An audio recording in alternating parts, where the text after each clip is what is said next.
Hey guys, Victor here, coming at you again with another discussion video, with today's focus being how to beat Tearlament. Now, I'm going to be honest, beating Tearlament isn't going to be as easy as it sounds, especially compared to the previous decks that I've showcased on this series, being, like Flu, Unchained, things of that nature. And that's because there's just so many different versions of Tearlament that it's kind of hard just to properly prepare for each one, because Tearlament as a deck currently is able to take advantage of synchros, exceeds, fusions, and link monsters very effectively, to the point where you never really know what version you're going to be playing against. So as a result, it's going to be a little bit more on the difficult side to prepare. So with that in mind, we're going to try to keep it as generic as possible in order to help you best succeed in as many tournament matchups as possible. So with that out of the way, let's just jump straight into the video. Now, before we can actually talk about how to beat Tearlament, we're going to have to discuss the end board that this deck typically makes. And I'm going to be honest, it varies from deck to deck, just because, like I said, there's so much variance. Sometimes you're going to be staring down a Totally Awesome or an Abyss Dweller. Other times you're going to be staring down like IP Masquerena, just waiting to go into something like Underworld Goddess or Nightmare Unicorn. Even something like Tearlaments Rukolos, right? Not a lot of people are playing King of the Swamp currently, and sometimes you just are going to be matched up against someone that is, and then you're going to be ill-equipped to prepare for a Rukolos because you're under the assumption that no one is using it. And there's just so many things to factor in. But for the most part, I feel like this is pretty much guaranteed to be in most Tearlament lists, or at least when it comes to their end board.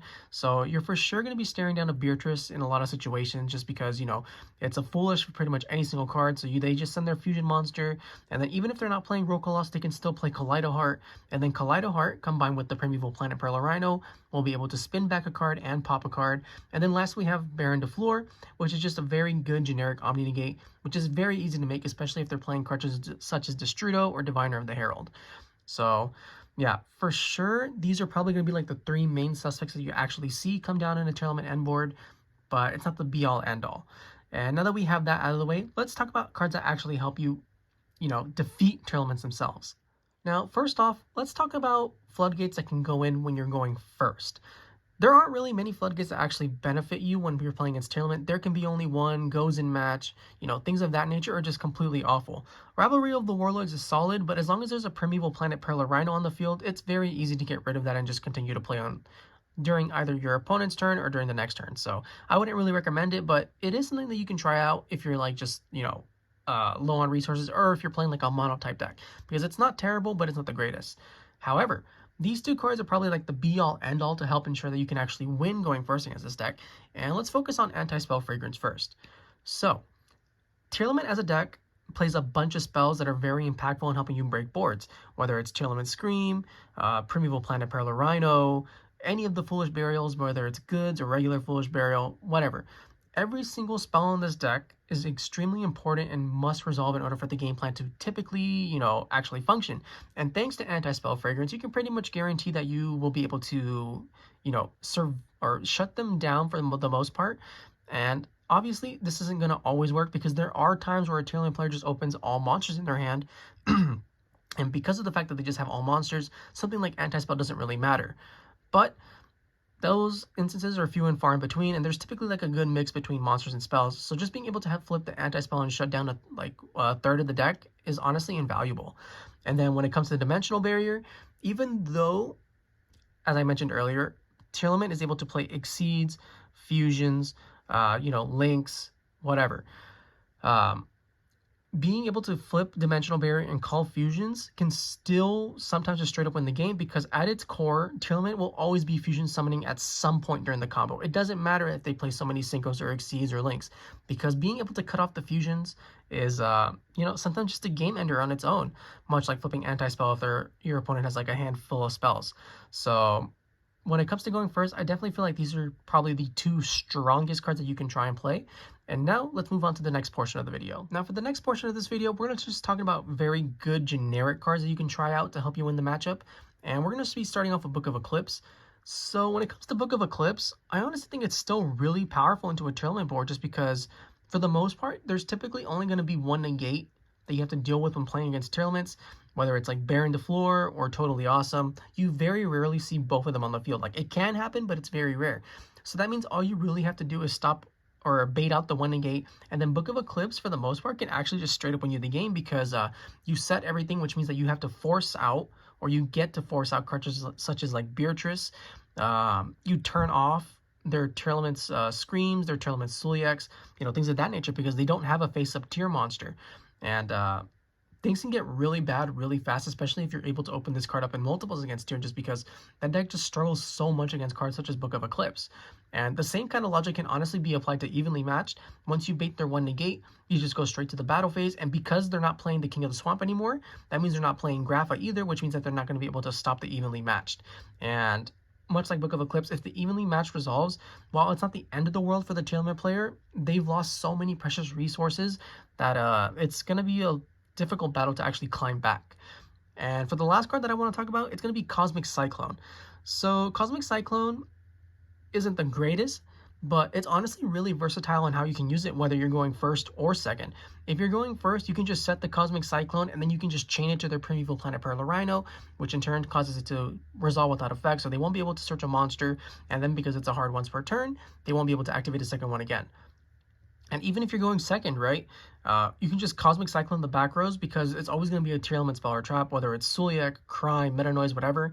And then by banishing it, they won't be able to get their graveyard effects to trigger to add back a tier monster from whatever card it happens to be, which is something that Cosmic Cyclone has which is something that Cosmic Cyclone can do much better than a card such as like Twin Twister, for example. So, if you're just looking for generic cards to help you deal with the Tearlament matchup, it doesn't get much better than this. Now, the final portion of this video is going to deal with hand traps that you can play against Tearlament. And let's just start with Dimension Shifter. If your deck can play it, you should be playing it. It's just that powerful of a card, and it can straight up win you the game automatically in a lot of situations. So the only issue with it is that the decks that can actually use it are pretty limited, as it's typically just decks such as like Flounderies or Labyrinth, and even like sometimes Pearly if you're brave enough. But yeah, there are not a lot of decks that can take advantage of Shifter, but if you do decide to play a deck that can, you should. Next, we're going to talk about Ash Blossom and Joyous Spring. So this card's a no-brainer, right? It's generic, it's good into pretty much every single deck, it doesn't really matter. The card's phenomenal. However, the thing about Ash Blossom is that most players don't really know how to use it, and that's no fault for them. They're bad, it's fine. That's why you're here. You're here to learn, right? So I'm telling you right now, if it's the early game and the game is just starting, do not waste your Ash Blossom on anything that is not Tearlament Sharon, Agido, or Kelbeck. Those are the only cards that matter on a turn 1 board, because they just do so much with the deck. With Sharon getting you a level 4 body, a free discard, and then milling 3 more. And then that level 4 body can then proceed to go into like Exceed plays and just things of that nature, which just spiral out of control really fast. And then, Kelbeck and Agido mill 5, win the lottery, and win the game. It's pretty good, honestly. So if you have an Ash, you wait for one of those 3 to activate before you attempt to use it. Otherwise, you've basically just -1'd yourself for no reason, because a lot of the times Tearlaments can just play through it. And obviously, if you're like into the mid or late game, Ash becomes a lot more generic with what you can use. So you're probably going to be okay ashing cards such as like Merly or Scream in that situation, especially if you're both like top decking. But when it comes to the early game, like I said, if it's not those 3, don't even bother using it. And then for the final card, we have DD Crow. Now, this could be Bestials. I'm going to be honest. They're both fine in their own ways. I just opted to use DD Crow for this video specifically just because it's a lot more generic in nature. So there's going to be a lot more decks that you can actually hit with DD Crow. One of them being Rika, Rika's a deck that's constantly catching people off guard. And if you have DD Crow, it's honestly a really solid way to help you get rid of Sunseed Loci, which can in turn prevent a lot of your opponent's combos from actually resolving. And it also has the added benefit over something such as like a Bestial, where it doesn't become a monster on the field, which means you're not going to get blown out by triple tactics thrust and things of that nature. Plus, in addition to that, you can also hit more than just light and dark monsters. You can literally hit any card in your opponent's graveyard.